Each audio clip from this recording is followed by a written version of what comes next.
नमस्कार, आप देख रहे हैं भास्कर समाचार और मैं हूं आपके साथ अरुण राठी। कोरोना महामारी से पूरी दुनिया में हाहाकार मचा हुआ है और अपना देश भी इस संकट से जूझ रहा है। इतना ही नहीं, भारत देश के सामने कोविड-19 के चलते एक तो कोरोना महामारी से लड़ना कठिन हो रहा है और दूसरा देश की गिरती हुई जीडीपी से लड़ना। अब ऐसे में दो बड़े सवाल खड़े होते हैं। एक तो देश में लगातार बढ़ रही आर्थिक मंदी से लड़ना और दूसरा कोरोना महामारी से देश की जनता को सुरक्षित बचाना। इन बिंदुओं पर चर्चा करने के लिए आज हमारे साथ जुड़े हैं छपरौली से विधायक सहेंद्र सिंह रमाला। विधायक जी, स्वागत है आपका हमारे इस खास कार्यक्रम में। धन्यवाद डॉक्टर साहब। विधायक जी, मैं सबसे पहले आपसे जानना चाहूंगा कि कोरोना से लड़ाई को लेकर अब सरकार क्या प्लान कर रही है? डॉक्टर साहब, पहले तो मैं आपसे ये जानना चाहता हूँ कि आप केंद्र सरकार की बात कर रहे हैं या प्रदेश सरकार की बात कर रहे हैं। मैं उसी के अनुसार आपके सवाल का जवाब दे सकूंगा। जी, जाहिर सी बात है कि आप विधानसभा से बिलोंग करते हैं, तो प्रदेश सरकार की बात। निश्चित रूप से मैं उत्तर प्रदेश सरकार के एक सदस्य हूँ। उसी से संबंधित मैं आपको बताना चाहूँगा कि अगर हम इसको विस्तार से देखें कि उत्तर प्रदेश की 23 करोड़ संख्या के बावजूद भी सिर्फ उत्तर प्रदेश में 11,000 संक्रमित कोरोना संक्रमित पाए गए हैं जी। इसका सीधा सीधा मैं जो प्लानिंग कहूँ, इसका श्रेय उत्तर प्रदेश के माननीय मुख्यमंत्री योगी आदित्यनाथ जी का इतना अच्छा प्लानिंग, इतने बेहतरीन तरीके से उन्होंने इसको कंट्रोल किया है। आप भी मीडिया जगत में पूरी तरह से, इलेक्ट्रॉनिक मीडिया में और प्रिंट मीडिया में इस बात को देख रहे होंगे कि माननीय योगी आदित्यनाथ जी 18 घंटे सिर्फ इसी गाड़ी पर काम कर रहे हैं कि किस तरह से इस संक्रमण को फैलने से, स्प्रेड होने से रोका जा सके। आप दूसरे राज्यों के देखें, आज महाराष्ट्र के हालात आप देख सकते हैं, आप दिल्ली के हालात देख सकते हैं, आप राजस्थान के हालात देख सकते हैं। उन सबसे बेहतर अगर इसको कंट्रोल पाया गया है वो उत्तर प्रदेश सरकार ने पाया गया है। उत्तर प्रदेश सरकार के माननीय मुख्यमंत्री जी इसको बेहतरीन तरीके से इसको कंट्रोल करने पर अपना कार्य कर रहे हैं। जी बिल्कुल, अन्य प्रदेशों के मुकाबले उत्तर प्रदेश में कोरोना मरीजों की संख्या कम है और ये इसका सीधा सीधा श्रेय योगी जी को जाता है। जी, इसके बावजूद जनपद में भी कोरोना की स्थिति, बागपत में भी कोरोना की स्थिति खराब होती जा रही है। ऐसे में लॉकडाउन को बढ़ाने की आवश्यकता है या नहीं विधायक जी? आप इस बात को देखेंगे, मैंने इसके बहुत ही गहराई से स्टडी किया है। जनपद बागपत में जो कोरोना स्प्रेड हुआ या हो रहा है अभी, ये हमारे लिए बहुत ही चिंता का विषय है और मैं समय समय पर इस बात के लिए अपने क्षेत्र के सभी लोगों के बीच में जाकर के उनको जागरूक करने का कार्य कर रहा हूँ।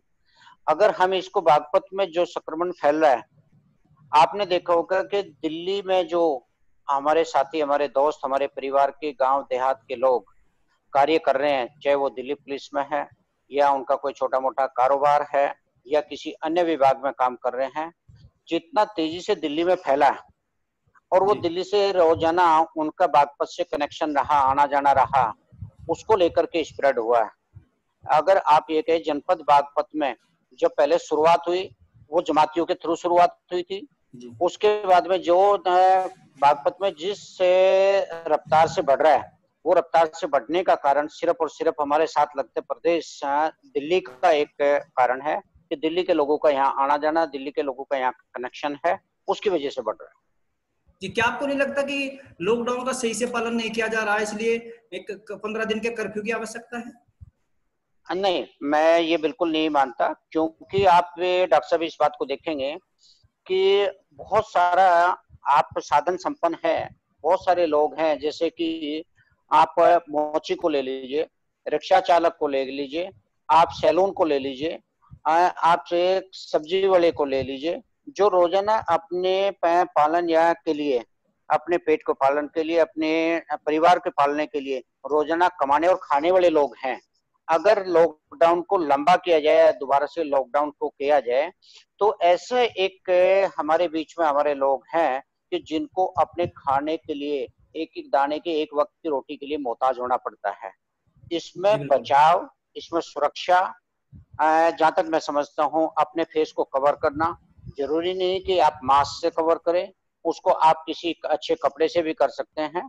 हमारा जनपद बागपत किसान और मजदूरों का एक क्षेत्र है। खेत में भी अगर जाते हैं तो हम अपनी चद्दर लेकर के जाते हैं, और गांव देहात में भी अगर आपने देखा होगा कि ज्यादातर हम कंधे पर चद्दर रखते हैं। जी इसको बिल्कुल। फेस को अपने एक कपड़े से कवर किया जा सकता है। आपने अगर सैनिटाइजर नहीं भी है तो कोई बात नहीं, आप एक साधारण साबुन से दिन में 3 4 5 बार हाथ रोको धोए, और इसमें जितना भी हो सके भीड़ ना करें। जी सोशल डिस्टेंसिंग का जरूर पालन करना चाहिए। अब वक्त वो आ गया है कि हर व्यक्ति को अपनी एक व्यक्तिगत जिम्मेदारी लेनी पड़ेगी। संभालनी हम पड़ेगी सिर्फ बिल्कुल। सरकार के भरोसे रह करके अगर हम चाहें कि कोरोना को हम कंट्रोल कर ले, ये थोड़ा सा मुश्किल नहीं, नामुमकिन भी होगा। हमें खुद को जिम्मेदारी लेनी पड़ेगी। मैं जी एक बात बिल्कुल, और भी कहना प्रत्येक व्यक्ति चाहूंगा, को जिम्मेदारी लेनी पड़ेगी। प्रत्येक व्यक्ति को जिम्मेदारी लेनी पड़ेगी। मैं एक बात और भी कहना चाहूंगा, जी गांव देहात में जब भी मेरी बात होती है, जैसे इकट्ठे होकर के हम ताश खेल रहे हैं, 2 3 बार मैंने युवाओं से, जैसे बच्चे प्रैक्टिस करते हैं, अपनी रेस लगाते हैं, और रेस लगाने के बाद वो एक जगह संगठन में बैठ जाते हैं, जी और मैंने कई बार उनसे भी निवेदन किया कि आपको इस तरह से संगठन में जब आप रेस लगा कर आ रहे होते हैं, इतनी तेजी से सांस आपकी फूल रही होती है, इतनी तेजी से सांस आप ले रहे होते हैं कि आप पे 4 फुट के 5 फुट के डिस्टेंस से भी कोरोना को अपनी तरफ सक कर सकते हैं। जी तो बिल्कुल। प्रत्येक व्यक्ति को जिम्मेदारी लेनी होगी। और एक चीज और भी आपको डॉक्टर साहब इसमें मैं कहना चाहूंगा जी कि जब तक मेरे मन में, आपके मन में, प्रत्येक व्यक्ति के मन में ये नहीं आएगा कि सामने वाला कहीं कोरोना से पीड़ित ना हो, मुझे उससे डिस्टेंस रखना है, तब तक हम इसको बचाव करने में इतना सफल नहीं हो पाएंगे। हर एक आदमी को दूसरे को सामने से उस नजर से देखना होगा, कभी ये पीड़ित ना हो और इससे मुझे भी कोई बीमारी लगे। जी बिल्कुल। दुर्भाग्य इस बात का है कि बीमार होना एक ये जीवन का हिस्सा है। इस बीमारी में परेशानी है कि छुआछूत की बीमारी है। जी घर में, परिवार में, या अपने संगठन में, यारी दोस्ती में, ऑफिस में, अगर गलती से कहीं भी होता है तो जितने उसके कनेक्शन में, इतने उनके कांटेक्ट में लोग रहे हैं, ये बीमारी सभी के साथ तेजी से फैलती है। इसलिए इसमें हमें खुद बचाव करना होगा, अपने फेस को कवर करना होगा, अपने हाथ को बराबर साबुन से धोना होगा, हमें अपने सोशल डिस्टेंसिंग का पालन करना होगा, सरकार के भरोसे ना रहते हुए खुद अपनी जागरूकता और जिम्मेदारियों को भी उठाना होगा। सरकार अपना कार्य बेहतरीन तरीके से कर रही है। सरकार के पास अनेकों योजनाएं हैं, उन योजनाओं को लागू करके आज उत्तर प्रदेश सरकार ये सराहनीय कार्य कर रही है कि 23 करोड़ में से आज 11,000 है। सबसे कम दर अगर कोई है वो उत्तर प्रदेश में है। इसके लिए मैंने योगी आदित्यनाथ जी को बधाई दूंगा कि आप इतना बेहतरीन कार्य कर रहे हैं। जी बिल्कुल, योगी जी बराबर लगे हुए हैं और लोगों तक राशन भी पहुंचा रहे हैं। अच्छा विधायक जी, एक जिस प्रकार से लॉकडाउन के चलते आर्थिक स्थिति में लोगों को और व्यापारियों को काफी बड़ा नुकसान हुआ है, क्या उसके उबारने के लिए कोई सरकार कोई ऐसी योजना को अमली जामा पहनाने में लगी हुई है? डॉक्टर साहब, आपने देखा होगा कि केंद्र सरकार ने 20 लाख करोड़ की एक योजना दी है, जी और एक गरीब से लेकर, गरीब का, किसान का, मजदूर का, हर स्तर पर उसमें सब उसका ध्यान रखा गया है कि सबको लाभ, जनधन योजना के उस पे आपको के डायरेक्ट उनके खाते में भेजा गया है, किसान सम्मान निधि दी गई है। उसको उभारने के लिए प्रत्येक व्यक्ति का केंद्र सरकार ने, माननीय प्रधानमंत्री नरेंद्र मोदी जी ने पूरे देश का, किसान का और मजदूर का पूरी तरह से ध्यान रखा। बात अब आती व्यापारी की। व्यापारी में भी एक बहुत बड़ा बदलाव किया है। जी बहुत बड़ा बदलाव यह है, व्यापारी होने के नाते मैं आपको एक चीज बताना चाहूंगा। एक इसकी कैटेगरी है SMSE। जी इसके SME को जो है, SME की पहले डेफिनेशन थी कि 10 करोड़ इन्वेस्टमेंट और 100 करोड़ का टर्नओवर। जी उसको बढ़ा करके उन्होंने 50 करोड़ की इन्वेस्टमेंट और 250 करोड़ का टर्नओवर अगर है, उसको SME के अंडर कवर किया है। इससे व्यापारी को बहुत बड़ा लाभ मिलेगा, जिसमें रेट ऑफ इंटरेस्ट भी कम होता है। और उन्होंने ये भी कहा, बिना किसी कोलेटरल के, जिसको हम गांव में कहते हैं, बिना किसी चीज को गिरवी रखे हुए जी आप अपने लोन को 20% तक आप ले सकते हैं। और उसमें एक स्पेशल योजना माननीय प्रधानमंत्री जी ने चलाई है। जी कोविड-19 के तहत जितना भी आपका टोटल लोन है, उसका 10% वो सिर्फ 5% या 6% की दर पे ही आप उसको ले सकते हैं। मैं बधाई देता हूँ केंद्र सरकार को, माननीय प्रधानमंत्री नरेंद्र मोदी जी को, कि हर वर्ग का, किसान का, मजदूर का, व्यापारी का ध्यान रखा गया। निश्चित रूप से 2 महीने प्रोडक्शन नहीं हुई है। जो फिक्स अपनी कॉस्ट है, जो अपने हर महीने के आपके बैंक की इंस्टॉलमेंट्स हैं, इंटरेस्ट हैं, आपने व्हीकल्स की हैं, आपने जरूर कहीं ना कहीं आपके साथ जुड़े हुए एम्प्लॉइयों को भी, अपने मजदूरों को भी देखा, उनके भी खर्चे किए हैं। व्यापार को एक झटका लगा है। कोई बात नहीं, व्यापार उतराव और चढ़ाव के लिए है। आज मुश्किल की घड़ी में ये अच्छी बात है कि व्यापारियों ने अपने मजदूरों का ध्यान रखा, उनको समय पर वेतन दिया, उनका मनोबल बढ़ाया, उस परिवार को संभाल करके रखा। या मैं डॉक्टर साहब आपको एक चीज बताना चाहूंगा, व्यक्तिगत भी अगर आप बात करें जी। मेरे व्यापार में मेरे साथ में करीब 2000 लोग जुड़े हुए हैं जी। और 2000 लोगों में से मुश्किल से 20 लोग भी नहीं गए हैं। सब ये उस दुख की घड़ी में मैं वीडियो के माध्यम से, फोन के माध्यम से उनसे जुड़ा रहा, उनको राशन देने का कार्य किया, उनको मैंने तनख्वाह देने का कार्य किया। हाँ, मैंने पूरी तनख्वाह नहीं दी, एक महीने में मैंने 50% दी, एक महीने मैंने 60% दिया है। उसके अलावा मैंने उनको राशन दिया, क्योंकि ऐसी स्थिति में दुकानदार अपना हाथ खींच लेता है। दुकानदार ये समझता है कि भाई पता नहीं मजदूर को तनख्वाह मिलेगी या नहीं मिलेगी, मजदूर को तनख्वाह नहीं मिलेगी तो मेरा पैसा नहीं आएगा, मेरा पैसा नहीं आएगा, मेरी दुकान खराब हो जाएगी। हमने उस चीज को नजर में रखते हुए कि हमारे कंपनी के किसी भी कर्मचारी को राशन की दुकान पर जाकर खड़ा होना पड़े और उसको दुकानदार राशन ना दे, ऐसी स्थिति नहीं आनी चाहिए। इसलिए हमने पूरे अपने कर्मचारियों को राशन वितरित किया है जी। अच्छा विधायक जी, आपने 20 लाख करोड़ की जो बात कही है, विपक्ष का हमेशा आरोप रहा है कि पैसा आम आदमी तक, गरीब आदमी तक और जमीनी स्तर पर पहुंचना चाहिए, वो नहीं पहुंच पाता। इसकी मॉनिटरिंग क्यों नहीं की जाती विधायक? ये बात विपक्ष का काम है हंगामा मचाना।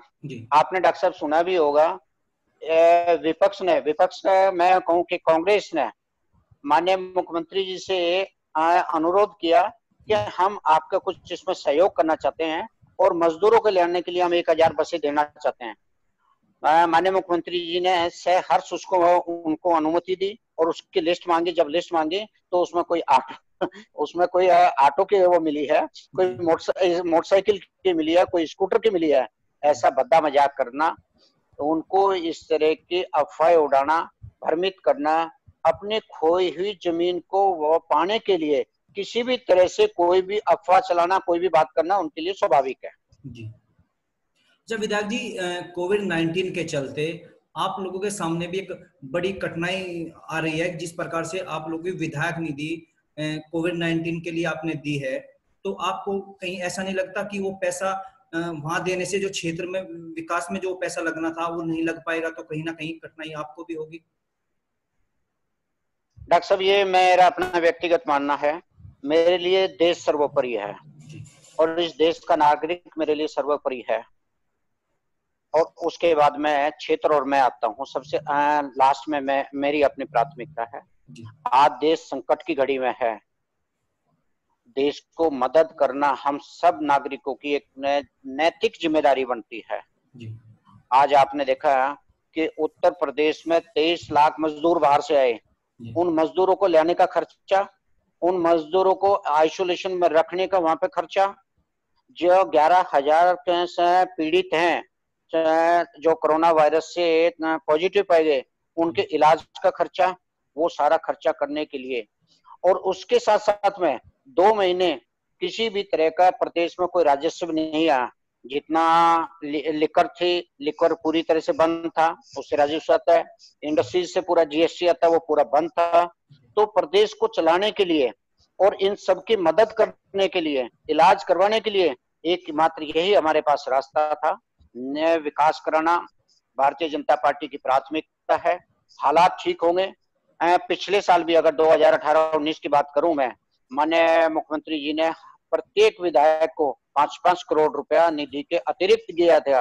और जैसे कोरोना से हम एक लड़ाई से बाहर निकलते हैं, कोरोना को हराते हैं, मुझे ऐसा आशा और उम्मीद है, क्योंकि माननीय मुख्यमंत्री जी की जो एक इस प्रदेश को नंबर 1 प्रदेश बनाने की मंशा है, इस प्रदेश का विकास कराने की मंशा है।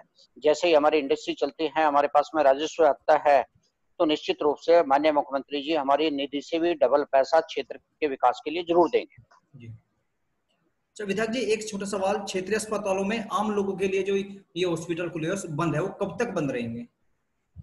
क्योंकि वो चालू होने सॉरी डॉक्टर चाहिए, ऐसी साहब, ऐसी स्थिति बनी हुई है, भाई लोगों को इलाज की आवश्यकता है और ये क्षेत्रीय जो हॉस्पिटल है ये सब बंद है। सॉरी डॉक्टर साहब, आपका सेंटेंस कंप्लीट नहीं है, आपकी वॉइस क्रैक और आपकी आवाज कट रही थी, आप दोबारा बताएंगे जरा क्या बोली?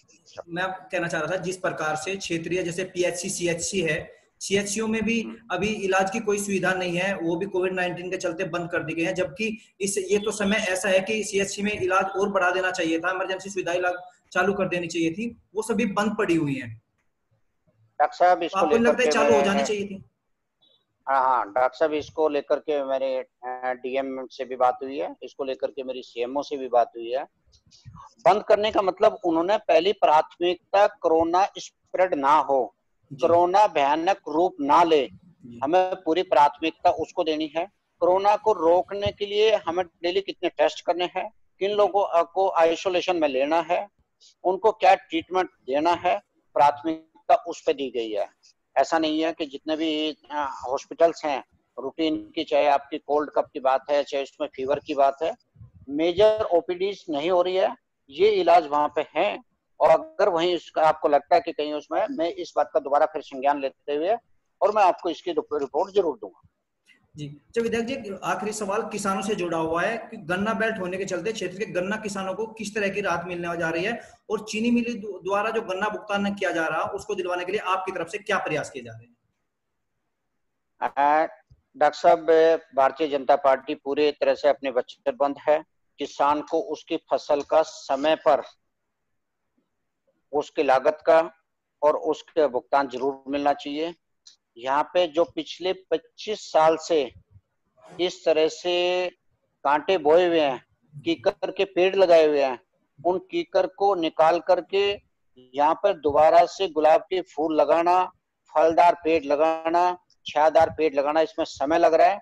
निश्चित रूप से मैं आपको इस बात के लिए आश्वस्त करता हूँ कि भारतीय जनता पार्टी इसको अपने समय पर भुगतान कराने के लिए पूरी तरह से प्रयासरत है।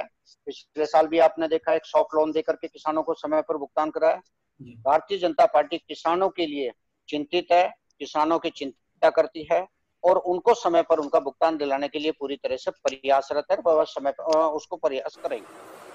शुक्रिया विधायक जी हमारे साथ जुड़ने के लिए और कोरोना से जुड़े हुए तमाम सवालों के जवाब देने के लिए। अभी हमारे साथ जुड़े थे जनपद बागपत के छतरौली विधानसभा से विधायक सैंदर सिंह।